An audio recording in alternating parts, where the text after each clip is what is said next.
Problem number accounts का third बता रहे हैं आपको टैली में जनरल एंट्री के बारे में। जनरल एंट्री बनता कैसे है, जनरल एंट्री को हम कैसे बनाते हैं उसके बारे में। Journalise the following transaction in the books of Himanshu. यह स्टार्टिंग 2015 दिसंबर में शुरू हुआ है। इसका क्वेश्चन है कि स्टार्टिंग बिजनेस विद कैश 75,000। ये क्वेश्चन जो है 75,000 कर है कि व्यवसाय को प्रारंभ किया, स्टार्टेड बिजनेस विद कैश, व्यवसाय को प्रारंभ किया 75,000 से। इसकी हमारी बुक्स ऑफ जब हम एंट्री बनाएंगे तो इसको कैसे एंट्री करेंगे इसके बारे में हम आप लोगों को बताने वाले हैं। इसके बाद सवाल दिया है कि परचेज गुड फॉर कैश, यह नगद खरीदा 10,000 से। तीसरा है sold goods to Swati, Swati को माल बेचा 5,000 से। परचेज फर्नीचर, चौथा नंबर क्वेश्चन है परचेज फर्नीचर। यहाँ आपको खोल दिया है, परचेज का मतलब होता है खरीदना, और क्या खरीदा गया तो फर्नीचर। यहाँ साफ दिखा रहा है कि फर्नीचर खरीदा गया, कितने का 3,000 का। अगला सवाल है cash receive from Swati in full settlement 4,000। यहाँ स्वाति को माल बेचा गया है 5,000 का, लेकिन देते वक्त चुकाई है स्वाति 4,000। यहाँ भी ध्यान देना है। पेड रेंट, यहाँ पे हम लोग किराया चुका रहे हैं। इसके बाद पेड सैलरी, सैलरी दे रहे हैं किसी भी मजदूर को, किसी भी कार्य करने वाले वर्कर को। कह रहा है कि जो हम बता रहे हैं यह जनरल एंट्री है। जनरल एंट्री को हम लोग हिंदी में रोजनामचा कहते हैं। इस बनाने के लिए जनरल एंट्री को 5 खाके की आवश्यकता होती है। पहला डेट, दूसरा पार्टिकुलर, तीसरा एलएफ, चौथा डेबिट अमाउंट और पांचवा क्रेडिट अमाउंट होता है। डेट जो व्यवसाय प्रारंभ करता है उसकी तारीख को डाल देते हैं। पार्टिकुलर यानी विवरण होता है, एलएफ लेजर फोलियो होता है, डेबिट अमाउंट और क्रेडिट अमाउंट होता है।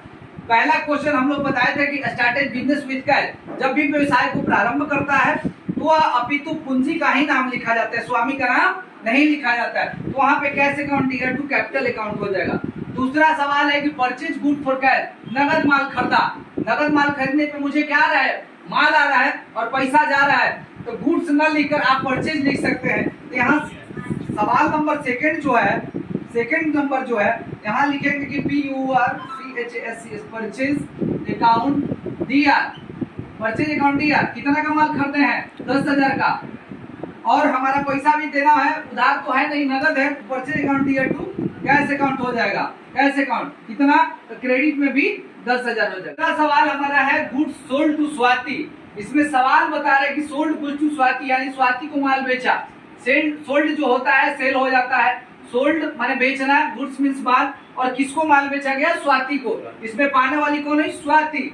तो यहाँ पे जब हम एंट्री बनाएंगे, जब जनरलाइज करेंगे तो यहाँ लिखेंगे पाने वाले को डेबिटर, यानी स्वाति अकाउंट डीआर हो जाएगा डेबिटर।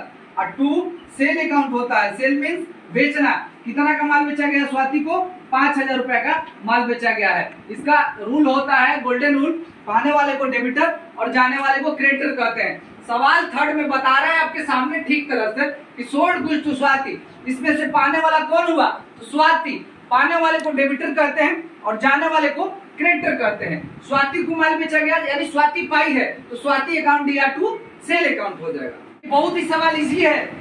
परचेज का मतलब खरीदना, और फर्नीचर या क्या खरीदा जा रहा है तो आप शक्कर, कुर्सी या लकड़ी का कोई सामान खरीद रहे हैं, तो यहाँ जहां भी नाम खोल दिया जाता है तो उस नाम को ही एंट्री बनाते हैं। यहाँ पे नाम हमारा क्या खोला है फर्नीचर, और परचेज का मतलब होता है खरीदना फर्नीचर। तो इसका एंट्री जब भी हम बनाएंगे तो यहाँ चौथा नंबर में हम एंट्री बनाएंगे कि furniture FURNITURE furniture account DR.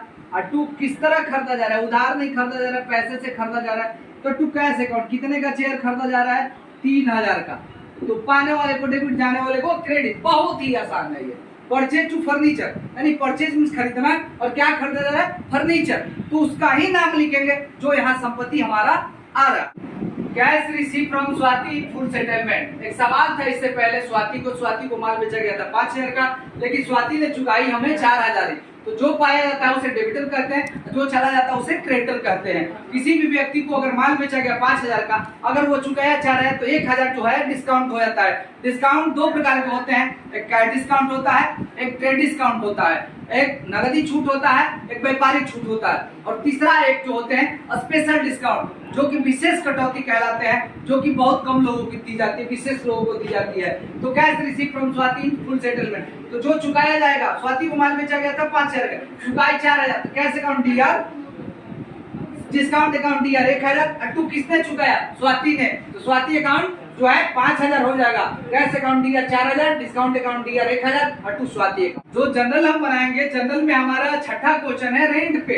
Rent का मतलब किराया होता है, रेंट को रेंट ही लिखते हैं, तो यहाँ कह रहा है कि रेंट पेड 1,000, तो रेंट अकाउंट डीआर 1,000, अट्टू कैश अकाउंट, पाने वाले को डेबिट, जाने वाले को क्रेडिट। रेंट जो है हम लोग किराया देते हैं, तो किराया देते हैं तो अगला तो जो है मकान मालिक है, जो भी पाता है तो पाने वाले को हमेशा डेबिट करते हैं। क्या पाया? तो रेंट, रेंट अकाउंट डीआर, क्या पाता है? तो पैसा, तो टू कैश अकाउंट हो जाएगा।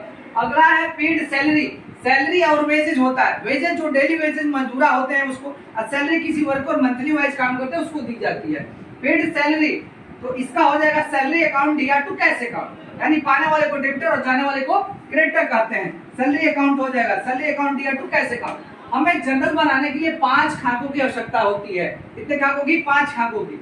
Date, particular, LF, debit amount, credit amount. Date तारीख बोलते हैं, पार्टिकुलर्स विवरण बोलते हैं, LF ledger folio, debit amount राशि और क्रेडिट अमाउंट जनरल एंट्री, जिसको हिंदी में हम लोग रोजनामचा कहते हैं। रोज की कथन को, रोज की कार्य को हम लोग एक खाता बही को तैयार करते हैं, जर्नलाइज करते हैं, लिखते हैं, जिसको बुक कीपिंग भी कहा जाता है। पुस्तपालन, अकाउंट्स के जनक जो थे लुकास पेसियोली को कहा जाता है। किसको कहा जाता है? लुकास पेसियोली को कहा जाता है।